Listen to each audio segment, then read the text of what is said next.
Bilang isang bansa na nasa Pacific Typhoon Belt at Ring of Fire, madalas makaranas ng matinding hagupit ng kalikasan at kalamidad ang Pilipinas.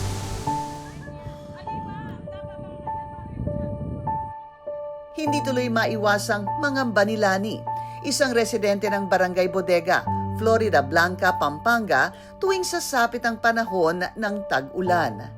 Yung una po, ma'am, na hindi ko makakalimutan, yung lumubog yung bahay namin. Lahat po ito hanggang sa bubong. Tapos yung mga tanim namin na lubog lahat. Nasisira po yung mga pananim namin, ma'am, dahil po doon yung kabuhayan po namin naaapektuhan. Kung minsan po, wala po kaming kinikita dahil po sa mga bagyong dumarating sa amin. Maging si Joel Amador, isang barangay captain sa Marilao, Bulacan, tanda pa rin hanggang sa ngayon ang naging pananalasa ng iba't ibang bagyo sa kanilang probinsya. Talaga pong nakita ko yung naranasan naming taas ng baha, kataong taas ng baha sa iba't ibang lugar na aming nasasakupan.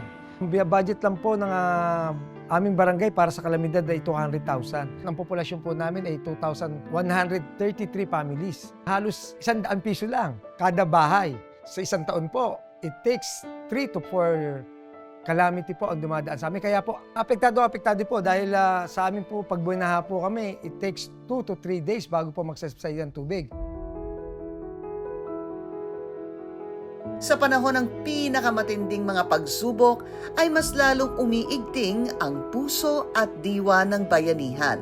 Lalo na sa pribadong sektor na siyang matatag na katuwang ng mga komunidad sa pagpapaabot ng tulong sa mga nasalanta. Kaya't para sa pinakamalaking conglomerate sa bansa, hindi na bago ang pagtulong. Sa katunayan, ito ay nakaukit na rin maging sa kultura at buhay ng kanilang mga empleyado. Comes with the culture of SM. Community service and social responsibility is a big thing dito sa kumpanyang ito. Now, this Operation Tulong Express is really special kasi instant yung tulong. Kami, we're so proud. Diretso yan. Kinabukasan, nandyan na yung mga goods, deliver. Because maraming SMOs in different communities, yung reach din ng SM has grown, no? Parating nandyan yung SM para tumulong. Bilang isa sa mga nangungunang korporasyon sa bansa, hindi lang sa laki ng kanilang negosyo nasusukat ang tagumpay ng kanilang operasyon. Mahalagang salik din ito ang prinsipyo at diwa ng pakikipagkapwa at pagkakawang-gawa sa kanilang komunidad, lalo na sa panahon ng sakuna sa tulong ng volunteerism. And ang sarap ng feeling kasi para tayong nagtutulong-tulong lahat, part ka ng isang grupo na pareho kayo ng goal. Sa bawat employee volunteer ng kanilang organisasyon, masidhing nananalaytay ang diwa ng bayanihan. Buong pusong nakikilahok sa bawat relief operations, gaano man katindi ang naging pinsala at sakuna sa kanilang kinagalawang komunidad. When I was transferred na in Bulacan, hindi namin talaga makalimutan is Karina. It was devastating. They were all underwater. So, yung level ng pagtulong doon iba because we have to go out after the baha and make time and reach out and share whatever it is that we have to them at the timely manner.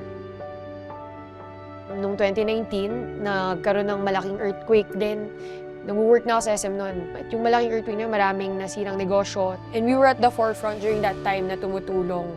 In fact, as soon as tumigil ang pagyanig nung time na yon, all hands on deck na kami. Pagka nakita nila yung konting tulong na bibigay mo, parang ang happy nila. Para kina Joel at Lani, higit na isang negosyo o pasyalan ang nasabing mall, kundi isang kasangga.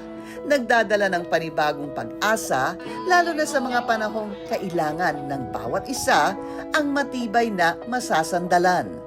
Yung parang pupunta ka ng mall, nagsha-shopping, ganun po. Nagiging katuwang po siya ng mga nasisiraan ng mga kabuhayan. Kaya po ang kaagapay namin, yung SM Foundation po.